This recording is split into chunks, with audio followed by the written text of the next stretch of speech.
Hi, my name is Tyler with Electric Personal Training, and this is part 2 of our 6-part series on the most important muscle groups to be considering and understanding when we're putting together a strength training program. Now, this is part 2, we're working our way up, so we're going to hit the core. Last time we hit legs. Now, the core is not just your six-pack, it's not just your abs. Your core in the context of working out, of strength training, is going to be the belt that wraps all the way around your midsection. It's going to hold you together, and you're going to be using it on every single free weight exercise you're using and a decent amount of cable exercises. It's extremely important for development of an overall strong physique, as well as development of your compound lifts so that you don't have weak links that are preventing you from moving more weight.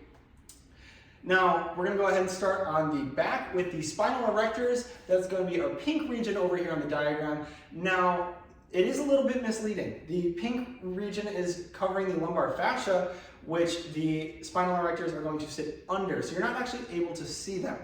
The spinal erectors are quite deep, but they're very important for keeping the spine straight on movements like hinge patterns, like deadlifts, as well as on motions where we're keeping a static flat spine, like on a bent over row or a rear fly.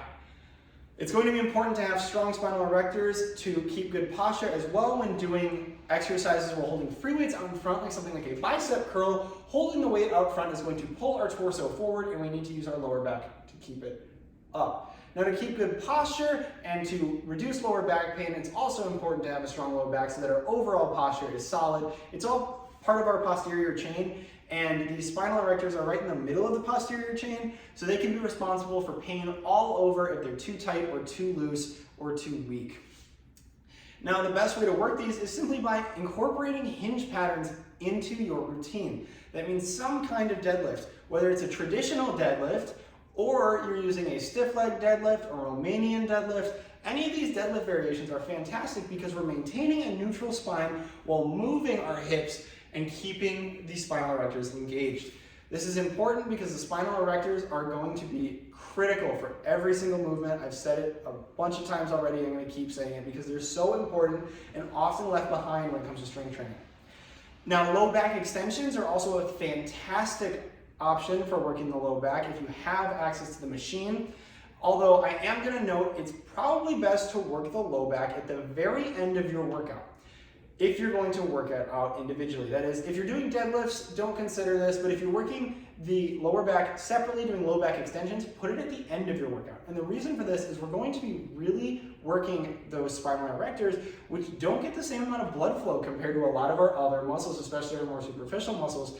So that pump is going to last a while. And that tightness in your lower back is going to last a lot longer than it would in your biceps or your quads. Now, that's not to say you can't work out after doing it, but it's going to make it a lot more difficult for a lot of your less externally stabilized exercises to work them with a tight low back. Now, we're going to go ahead and move around here to our obliques, which are our yellow region over here, and the obliques are doing two things for us. They're going to handle torso rotation back and forth, as well as lateral torso flexion, so we're moving side to side here. Now, as you might have guessed just from me doing it, we're going to incorporate some kind of twisting motion for our obliques as well as a side-to-side flexion motion. Usually this is some form of a side crunch, be it standing or seated, or even a side plank. We can also work the twists with either Russian twists, which are very common, or something like a woodcutter using the cables. I do recommend working both of these functions since our obliques are going to be critical for keeping weight balanced. When we're keeping a barbell from shifting side to side, it's our obliques managing and resisting the side-to-side flexion that's going to keep us straight in line.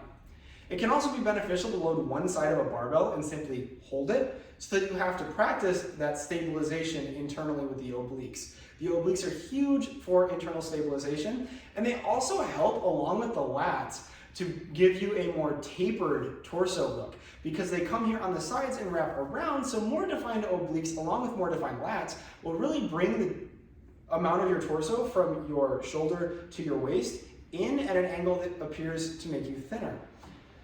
Now, going even further forward, we're going to hit our rectus abdominis. This is our main six-pack muscle that most people are familiar with. That is our red and blue region over here. And the reason I've separated it is because you can separate the functions of the rectus abdominis to hit the upper or lower portions a little bit more. The rectus abdominis is going to bring our shoulders closer to our knees.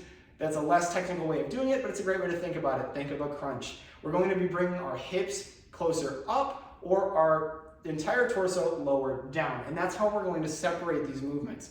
Now you can work both at the same time, and a lot of the time the entire rectus abdominis is working, but if we want to focus more on the upper or lower portions, we're going to choose motions like a leg lift for the lower portion, where we're lifting the pelvis up, whereas for the upper portion, we're going to be lifting the shoulders up like on a crunch. Now, motions like a plank that require isometric strength are great for improving the stabilization capabilities of the rectus abdominis, and are going to work the entire thing as it has to stabilize both the hips and the shoulders. Now moving on to our last core muscle. You might have thought I was done there, but we're going to move on to that green muscle that's sitting right up here. That is our serratus anterior. It's slightly different from the rest of these core muscles.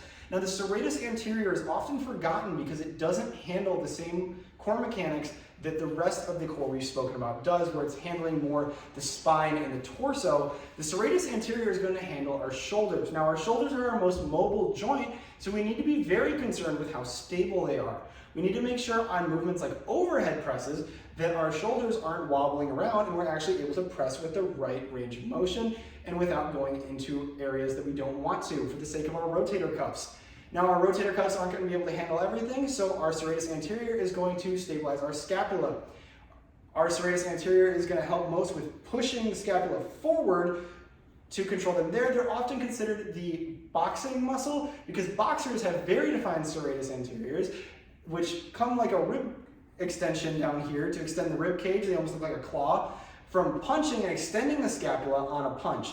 For that reason, we're going to be working this with movements that involve pushing the scapula forward, which is a few select exercises. We'll have some videos on those. They are often left out of a program. The serratus doesn't necessarily need to be worked constantly, but it is something I recommend working every now and then so that movements like pullovers and overhead presses that involve high levels of scapular instability are something you can manage without causing any issues to your shoulders.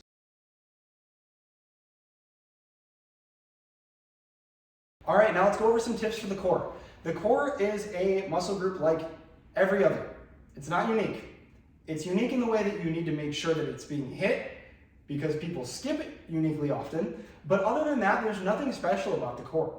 The core is made of regular muscle fibers just like everything else. So if you're doing 30, 40, 50, 60, 70 reps of anything on core, you need to add some weight and take the reps down.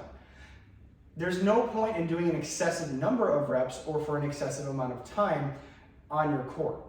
They also need time to recover. If you're doing sit-ups after every back workout, every chest workout, every leg workout, you're probably overworking your core. And not that that's doing a bunch of damage, but you're wasting your time when you're working your core. We want to give the core enough time to recover. You might also notice if you're doing this that your other lifts improve when you give your core time to recover and not constantly be in a sore state.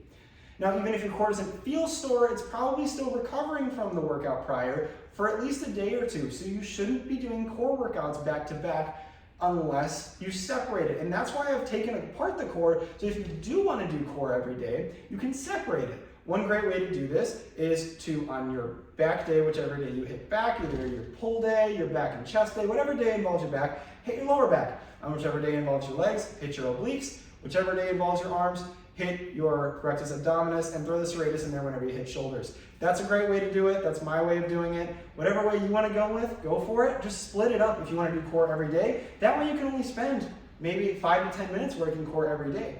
Or you can separate it into its own day and work it. Now, it isn't as many muscles as a lot of our other muscle groups. For example, a solid core workout is typically going to comprise of maybe 3, maybe 4 exercises. And because of that, it's not going to take as much time as, say, a leg workout or a back workout. But it is still something you can do, especially if you're doing cardio. It's great to plan a cardio and core day so that it's a little lighter on the lifting, go a little heavier on the cardio. But a core workout needs to be somewhere in your routine. I'm giving off options here because I think a lot of people fall into the trap of thinking that you do your main muscle and then you do core. But it's really important to think of it just like any other muscle group and put it in your split. It's not just something to tag on. It's not just something to do when you feel like it. It is part of your split, and it should be incorporated in your split to make sure that you're getting enough core development. Now, if your programming is heavy on compounds, strength-wise, your core might be okay. This varies person to person, and I usually don't recommend banking on this working, but if you find that doing lots of compound movements, that's squats, deadlifts, bench, overhead press, is giving you enough core strength, that might be the case. But if you want a core that really looks good, that really pops in the mirror, I highly recommend working your core with heavy enough load that you're working in a normal rep range. You're working in a rep range of 6 to 12 reps, maybe a little higher since a lot of ab workouts are harder to load, but not too much higher. We don't want to be overloading the core with high reps because it's not going to do anything for our core. We want to train it just like we train our arms, and we want to pick up the heavier weight as soon as we can do an excessive amount. Once we're doing 12, 13, 14, 15, pick up the heavier medicine ball for your twists. Pick up the heavier dumbbell on your leg raises. Pick up the heavier weight so that you're overloading the core in ways that are more than just increasing the rep range, because it's overall not going to be beneficial.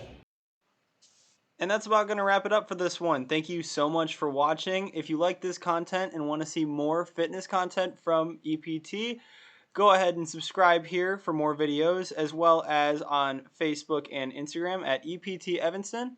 And if you haven't already, check out our free fitness tracking app on the App Store for free, available now.